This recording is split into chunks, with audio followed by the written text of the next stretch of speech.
Et toi, à travers tes vidéos, c'est quoi en fait le message que tu as envie de passer à l'audience, aux personnes qui te regardent, que t'inspires? Franchement, que je viens de rien du tout. Alors, ça pourrait être, tu vois, je viens d'un milieu modeste, alors pas pauvre, ça aurait pu faire un super storytelling, mais vraiment modeste, classique, tu vois, ville à côté de Toulouse.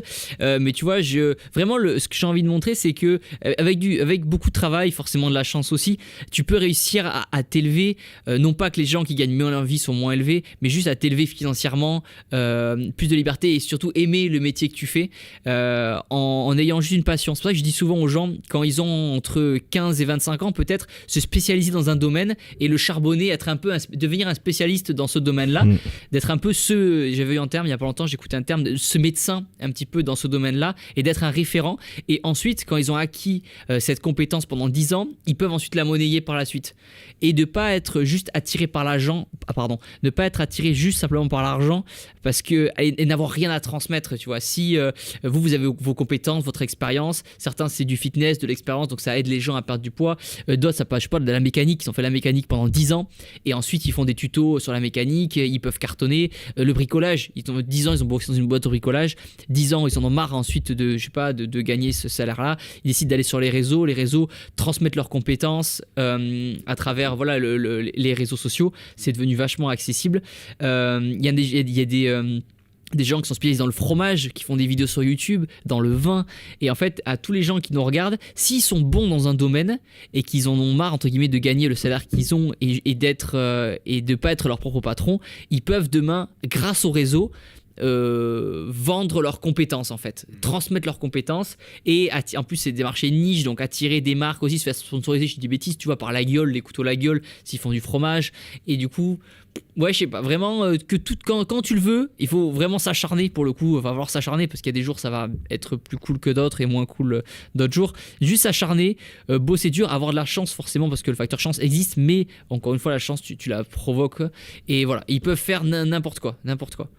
C'est vous parce que tu vois, on parlait des associations, ce genre de trucs, mais moi je suis convaincu que en fait, avec les réseaux, le message que tu peux envoyer, que ce soit de se responsabiliser, de faire preuve de discipline, de croire en soi, d'oser faire des choses ambitieuses, bah en fait, par ricochet, tu vois, je me dis sur plusieurs générations, ça peut avoir un impact. Ouais, mais ça a déjà un impact de fou. Bah, c'est vrai, ça a déjà, ouais.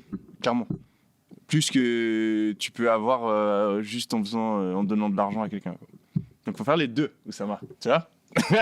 Faut faire les deux. Et pour faire écho à ça, c'est vraiment, il faut pas avoir peur un petit peu d'avoir de l'ambition et pas avoir peur de dire qu'on est capable, tu vois.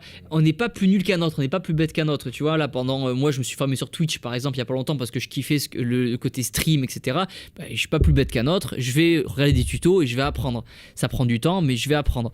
J'ai fait un combat de boxe anglaise il y a en juin dernier. Je faisais pas du tout de boxe pendant 3 ans. J'ai appris. C'est vrai, ça c'était comment? C'était grosse expérience, c'est du stress et tout, des maux de tête, mais c'était...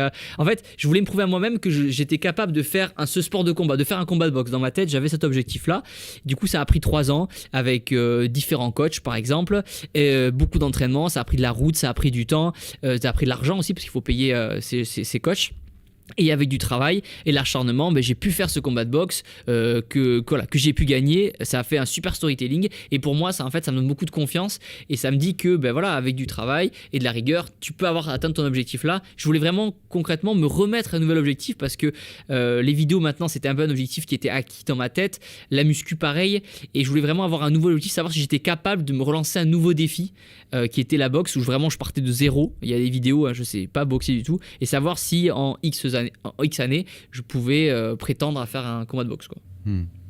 Donc voilà, et ça peut être n'importe quoi, ça peut être si demain tu veux devenir, je sais pas, peintre ou moi dessinateur, je suis 100% d'accord avec toi, il y a tellement de passions qu'on sous-estime et qui pourraient être monétisables. Du piano, moi tu vois, j'ai des gens dans mon programme qui t'as une fille, l'autre jour j'ai fait un call avec elle, elle était passionnée, tu vois, d'esthétique, elle aimait bien se faire les ongles, etc. Du coup elle s'est dit je vais ouvrir un bar à ongles. Petit à petit elle a commencé à faire des TikTok, ça a marché, et aujourd'hui elle enseigne à d'autres filles à ouvrir leur bar à ongles et ça marche du tonnerre. Tu parles de Cosio? Non, c'est une autre. Ça marche vraiment pour beaucoup de personnes. Comme il dit, les réseaux, c'est un outil incroyable. Sans fin, ouais. Et ouais, tu vois, t'en as, c'est dans la boulangerie. T'as un mec qui a une 40aine d'années. Parce qu'on parle des passions, mais t'as aussi les parcours de vie que tu peux leverage pour les monétiser derrière. Bien sûr. Je te coupe, excuse-moi, juste pour faire écho exactement à ce que tu dis. Tu vois, hier, j'étais donc en tournage avec le GIGN et il y a un des gars qui est venu me parler à la fin et qui m'a dit Thibaut, je prends ma retraite bientôt et j'ai envie de me lancer sur les réseaux, qu'est-ce que tu me conseilles ? Je dis, mais mec, t'as fait le plus dur. T'as passé 15 ans ou 20 ans au GIGN, t'as fait X opérations, fais des vidéos où tu réponds aux questions, fais des vidéos où tu racontes comment c'est passé, raconte la formation, etc. Pour moi, t'as fait le plus dur. Les réseaux, ça va être le plus facile. Alors effectivement, il y a des vidéos qui vont moins marcher, etc. Il faut réussir à comprendre le concept des miniatures, des titres, de comment s'exprimer, du montage, du hook. Tu vois, il y a des petits trucs à prendre en compte, mais ça, c'est à force d'expérience, à force de tester, à force de faire des vidéos qui marchent pas. Mais tu dis, ah bah tiens, celle-là, elle a marché, pourquoi ? Parce que je suis plus pertinent ou parce que je rentre dans le vif du sujet directement. Et du coup, voilà, répéter ça.